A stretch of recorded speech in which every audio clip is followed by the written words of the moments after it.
बेनेश्वर महादेव भारत की भूमि पर एक शिवलिंग। रिटर्न थोड़ा सा भारत की शिवलिंग, भारत की भूमि पर एक शिवलिंग ऐसा भी जो एक लड़की के नाम से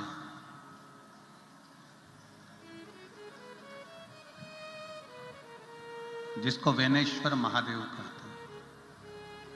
बेनेश्वर कभी आप लोग सोमनाथ जी जाएं और सोमनाथ जी में कभी आप पहुंचे,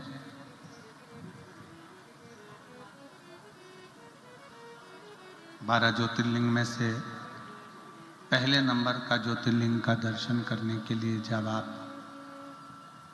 सोमनाथ जी में जाएं तो सोमनाथ में बेनेश्वर महादेव का दर्शन जरूर करें।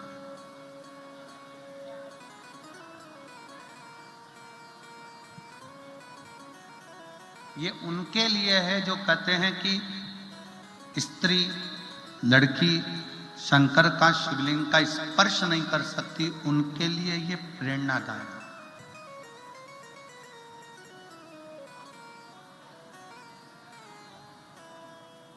जब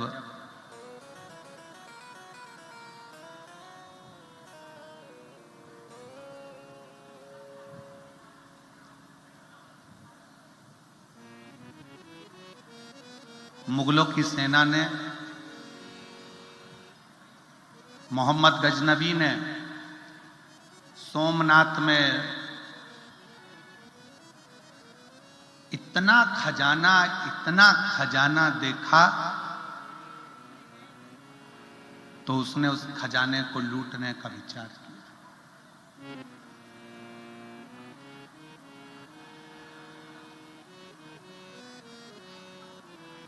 वहां का एक राजपूत राजा था, बड़ा प्रबल, और मोहम्मद गजनबी ने जब अपने सैनिकों को भेजा कि जाओ जाकर तैयारी करो सोमनाथ को लूटने की,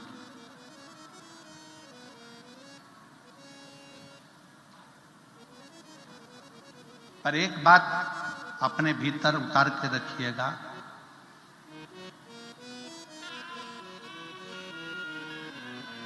लूटने वालों ने भले लूट लिया हो, पर आज वापिस मेरा सोमनाथ महादेव ऐसे ही सोने और हीरे से भरा पड़ा हुआ है।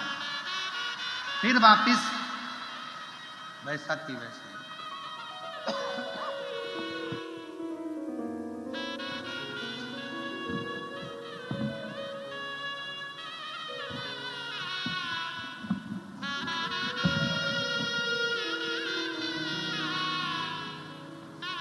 फिर वापिस वैसा की वैसा ही भरा पड़ा हुआ।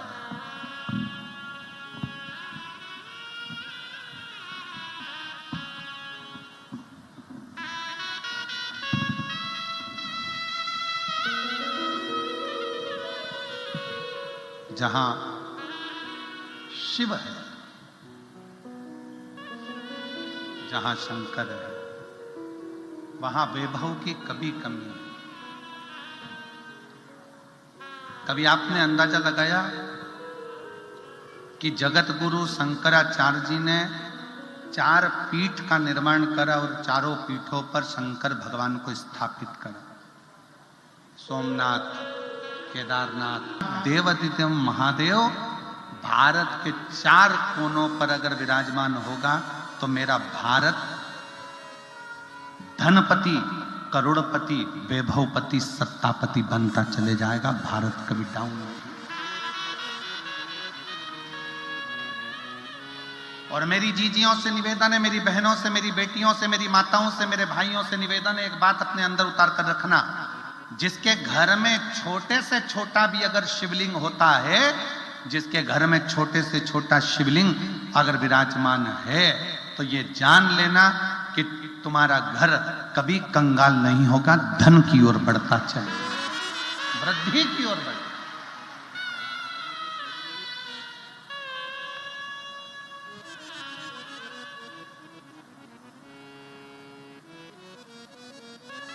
वैभव की ओर बढ़ता है। मोहम्मद गजनबी ने अपने सैनिकों को भेजा, जाओ तैयारी करो सोमनाथ की। एक राजपूत राजा, उसको मालूम पड़ गया जितनी सेना आई सारी सेना को खदेड़ भगाया।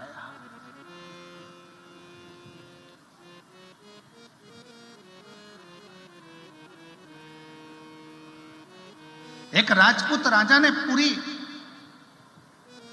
मोहम्मद गजनवी की सेना को खदेड़ दिया था, अकेले राजा।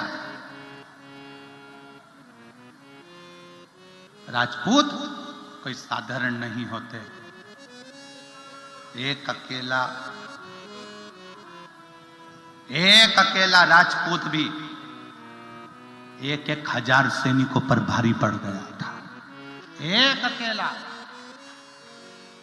सैनिक भागकर वापिस गजनबी के पास पहुंचे और कहा कि महाराज, वहां तो वो राजा का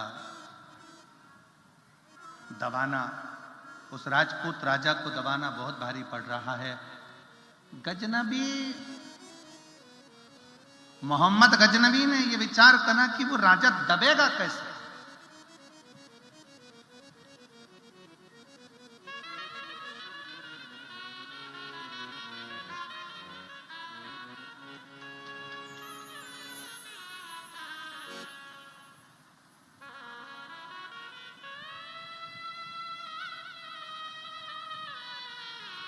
भारत की 3 चीजें बड़ी प्रबल है। भारत की 3 चीजें बड़ी प्रबल है, यह गजनबी भी जानता था। पहले नंबर पर चोटी। भारत में जन्म लेने वाला सनातनी, चाहे वो ब्राह्मण हो, चाहे वो क्षत्रिय हो, चाहे वो वैश्य हो, चाहे वो शूद्र हो, सब चोटी रखते थे, मतलब हम एकजुट रहते थे। गजनबी को समझ में आ गया कि भारत में 3 चीजें भारी है। पहले नंबर पर चोटी, दूसरे नंबर पर रोटी। भारत की भोजन की व्यवस्था बड़ी प्रबल चलती है, भारत की रोटी बड़ी प्रबल होती है। पहले नंबर पर चोटी, दूसरे नंबर पर रोटी और तीसरे नंबर पर भारत की बेटी बड़ी प्रबल होती है, वो युद्ध में अग्रण्य रहे।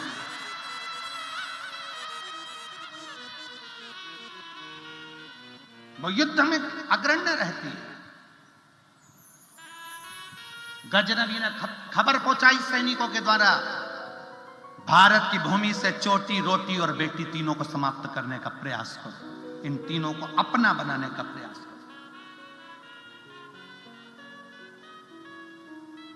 ये जो जाति में आज बांटा जा रहा है, तुम ब्राह्मण हो, तुम क्षत्रिय हो, तुम वैश्य हो, तुम शूद्र हो, बांटा।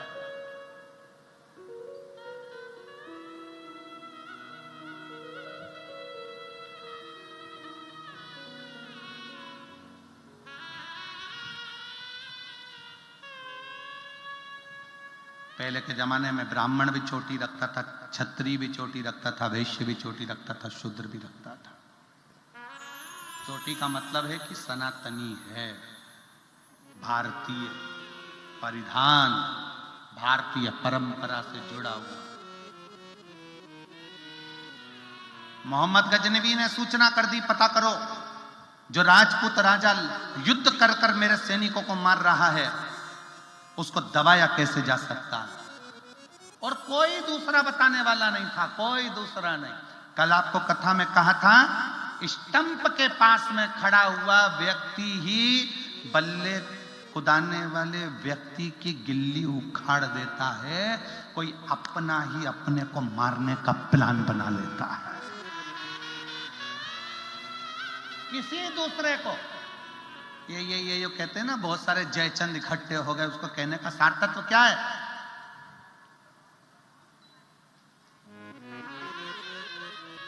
कोई अपने को चोट पहुंचाने का प्रयास।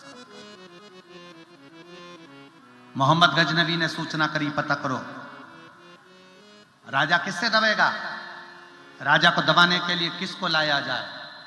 सूचना मिली, दूत गए, सैनिक गए और सोमनाथ की धरा पर रहने लगे, रूप बदलकर, वेश बदलकर।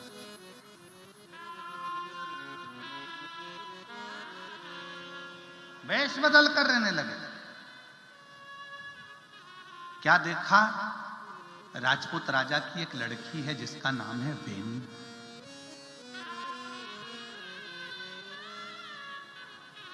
सोमनाथ की पवित्र भूमि पर प्रभास पाटन में सोमनाथ की यह पवित्र भूमि पर एक लड़की है राजपूत राजा की, उसका नाम बेनी है। बेनी शंकर की इतनी बड़ी भगत है, इतनी बड़ी भगत है कि शिव के बिना एक क्षण नहीं रहे।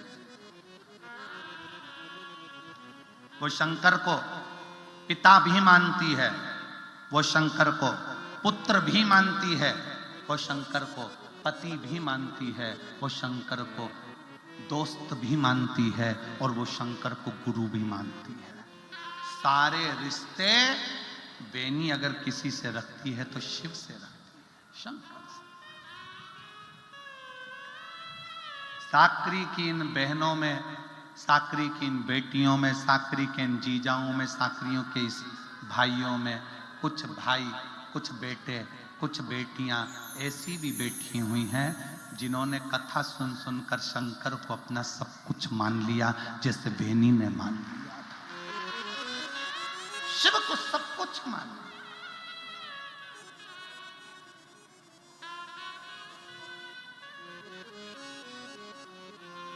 बेनी, राजपूत राजा की लड़की बेनी शंकर को पुत्र मान लेती थी, कभी कभी डांट देती थी शिव जी को। शंकर के शिवलिंग के ऊपर जल चढ़ाने जाती, फूल रखती, नीचे गिर जाता तो डांट देती, क्या है, मैंने फूल रखा है ना आपके ऊपर, रखे रहने दो, बार बार नहीं गिराना। फूल गिरता नहीं। कभी कभी बेनी शंकर को पिता मान लेती, गले लग लेती शिवलिंग के। कभी कभी बेनी अपना गाल रखकर शंकर की जलाधारी पर लेट जाती, शिव को पास रखकर।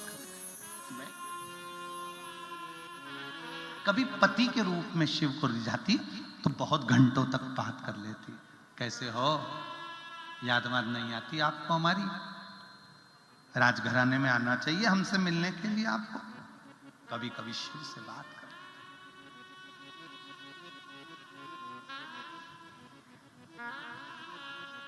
खबर पहुंची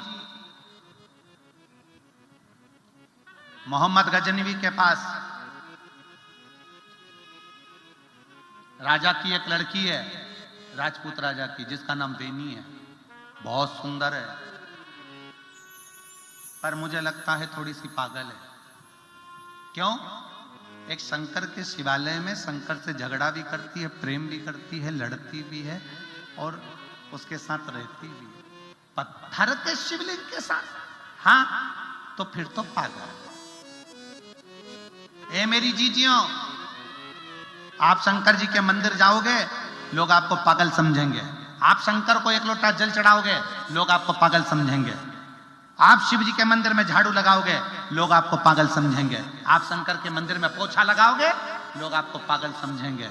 और शिव पुराण की कथा कहती है, दुनिया पागल समझे, समझने दो, उसकी दृष्टि में तुम श्रेष्ठ हो, बस उसकी दृष्टि में रहने दो।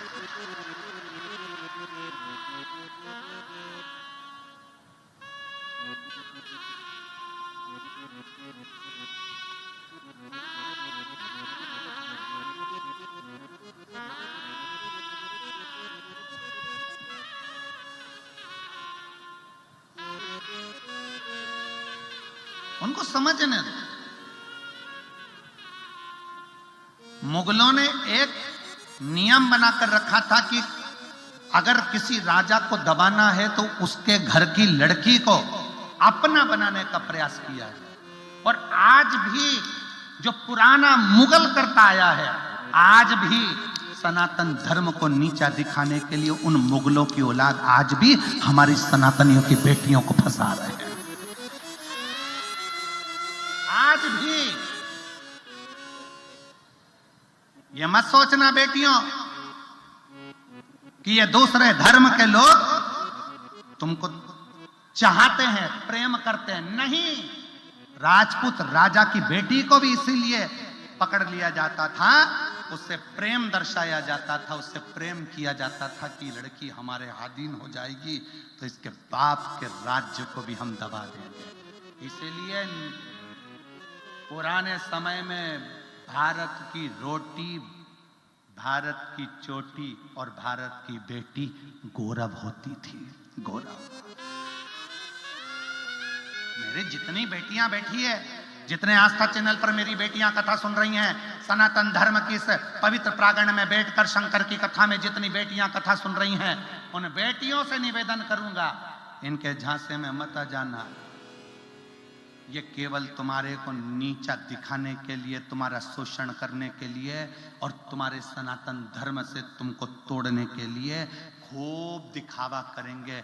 बॉडी से, शादी से, गाड़ी से, घोड़े से, चाउमीन, गोलगप्पा, जरा सा मोबाइल का बैलेंस भरवा भरवा के तुम्हारी जिंदगी नाश कर देंगे। इनसे बचने का प्रयास करना, इनसे बचने का प्रयास करो।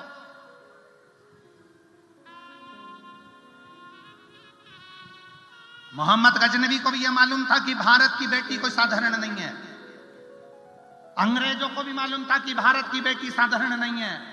वो अहिल्याबाई बनकर टूट पड़ती है तो झांसी की रानी बनकर टूट पड़ती है। और आज भी इन मुगलों की औलादों को यह मालूम है कि भारत की बेटी साधारण नहीं है और एक एक बेटी को अपना वो बल दिखाना चाहिए। कोई तुम्हारे ऊपर आंख उठाकर देख नहीं सकता, यह किसी की सामर्थ्यता नहीं है, क्योंकि तुमने भी अपनी माता का दूध पिया है। दोनों आंख निकालने की सामर्थ्यता रखती है।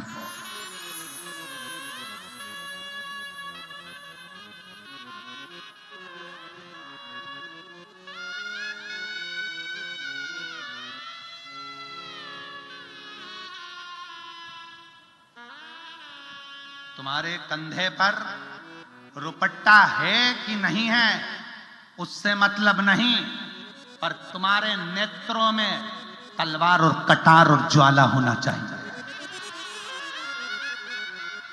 तुम्हारे नयनों में कटार, ज्वाला, तलवार होना चाहिए। तुम्हारी जिह्वा पर वो कटार होना चाहिए कि किसी की सामर्थ्यता हो जाए जो हमारी ओर देखे। कौन देखे? कितना सुंदर सुंदर कहा है जीजाबाई ने छत्रपति शिवाजी महाराज को, छत्रपति शिवाजी को जीजाबाई ने कितना सुंदर सुंदर कहा, कितना सुंदर सुंदर कहा। एक दिन वीर शिवाजी अपनी मां जीजाबाई से कहते हैं, मां मैं पुरुष हूं, एक बार मैं भय खा जाता हूं, पर मां तू भय नहीं खाती है, तू भय नहीं खाती है मां? जीजाबाई कहती है, एक मां में वो बल होता है जो राम, कृष्ण और शिवाजी जैसे को भी जन्म दे देती है। एक मां में वो बल होता है जो राम, कृष्ण, वीर शिवाजी जैसे को जन्म दे देती है। एक मां में वो बल होता है जो राम, कृष्ण, परमहंस तुकाराम, नामदेव जी को जन्म दे देती है। एक मां में वो बल होता है जो सुभाष चंद्र बोस को जन्म दे देती है। एक मां में वो बल होता है जो स्वामी विवेकानंद जैसे को जन्म दे देती है। वो मां साधारण नहीं है। बेनी, मोहम्मद गजनवी को मालूम पड़ा कि राजा की लड़की, और पागल नहीं हो सकती, राजा की लड़की पत्थर से प्रेम करती है, पत्थर से। उसको प्रेम के जाल में फंसाया जाए, उसको प्रेम के जाल में लिया जाए। गजनवी ने अपनी सेना में से सबसे सुंदर युवान को उस बेनी के मार्ग पर भेजा गया।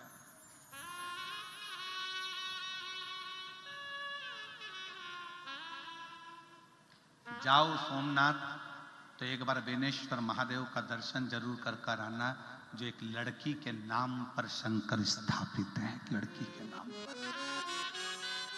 केवल ऐसे ही मत जाना कि सोमनाथ गए और दर्शन कर आ गए सोमनाथ जी का। जाओ, दर्शन करो, ज्ञान लो कि ये भूमि कैसी है, शंकर के शिवलिंग का क्या प्रताप है।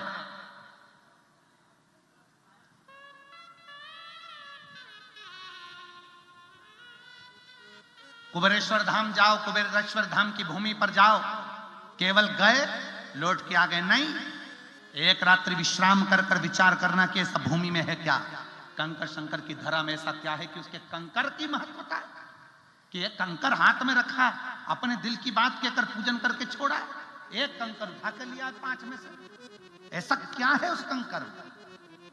कभी विचार करिए उस भूमि पर रहकर,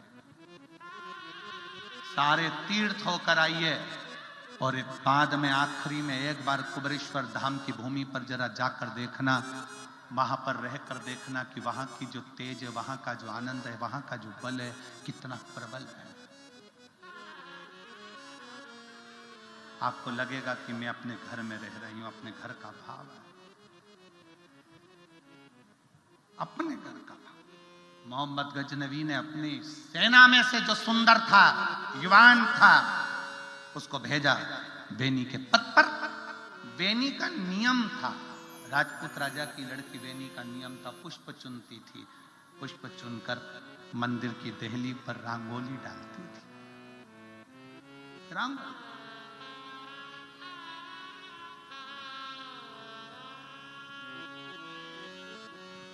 जैसे ये हम आते हैं व्यासपीठ पर, तो यहां से लेकर वहां तक कोई बहन कोई भाई फूलों की रंगोली डाल देता।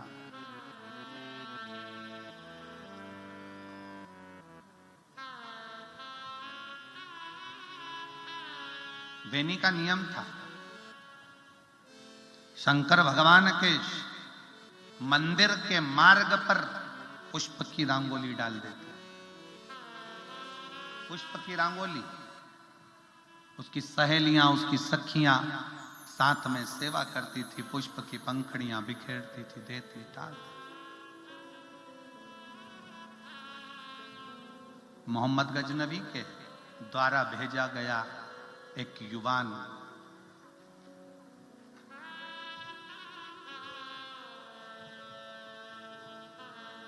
उस फूल पर चल दिया, फूल की रंगोली पर चल दिया।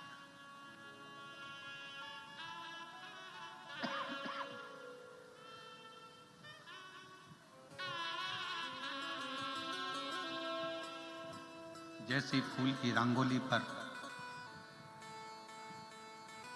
उस मोहम्मद ने, गजनवी के उस युवान ने पांव रखा, एक सखी ने देख लिया और देखकर बेनी से कहा, बेनी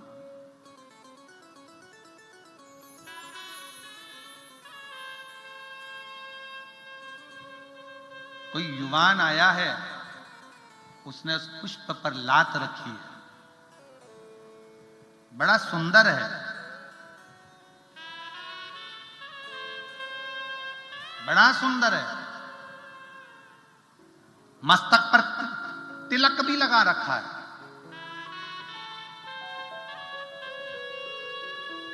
एक सनातनी की बेटी को अपना बनाने के लिए कितनी कितनी चाल चली जाती है, जरा समझने का प्रयास करिएगा। तिलक भी लगाया, चोटी भी बढ़ाई, शरीर के वस्त्र भी धारण करे वैसे ही,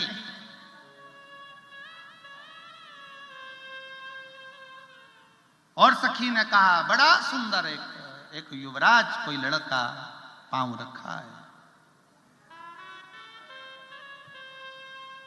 बेनी ने देखा नहीं, चली गई, वापिस लौट रही थी। बेनी ने अपनी सहेली से कहा, जिस युवराज की तुम बात कर रही थी, वो युवराज हिंदू नहीं है, सनातनी नहीं है। वो युवराज हिंदू नहीं, सनातनी नहीं है, वो मोहम्मद गजनवी का भेजा हुआ कोई विधर्मी है। सखी ने कहा, तू कैसे कह सकती है बेनी, तू कैसे कह सकती है? उसके सिर पर मैंने तिलक देखा है, उसकी मैंने चोटी देखी है, उसके मैंने परिधान कपड़े देखे हैं, तू कैसे कह सकती है बेनी कि वो सनातनी हिंदू नहीं है? बेनी ने कहा, जमीन पर पड़े हुए फूल की पंखड़ियां बता रही है कि उसने उन पंखड़ियों को पांव से कैसा नोचा है। हमारा सनातनी फूल पर भी पांव रखकर चलता है तो ये सोचकर चलता है कि इस फूल में भी परमात्मा बसता है। हमारा सनातनी अगर फूल पर पांव रखकर भी चलता है तो ये मानकर चलता है कि फूल में भी परमात्मा बसता है। और वो फूल की पंखड़ियां बता रही है कि उन पंखड़ियों को भी मचला गया है। सखी इतना तो सुन रही थी, कटार हेड़ी पास में से अपनी दोनों नेत्रों में उसने कटार चुभो ली। बेनी की सहेली ने, बेनी की सखी ने कटार निकालकर अपनी आंखों में चुभो ली। बेनी ने रोका, सखी रुक, क्या कर रही है? मैं पहचान नहीं पाई कि ये मेरा अपना नहीं था सखी, मैं जान नहीं पाई। ए मेरे भारत की बेटियों, ए मेरे सनातन धर्म की बेटियों, याद रखना, अगर गलत लोगों के साथ जाने से अच्छा है कि इन आंखों को तो निपटा देना, फोड़ देना। इन गलत लोगों के साथ कभी ना जाओ।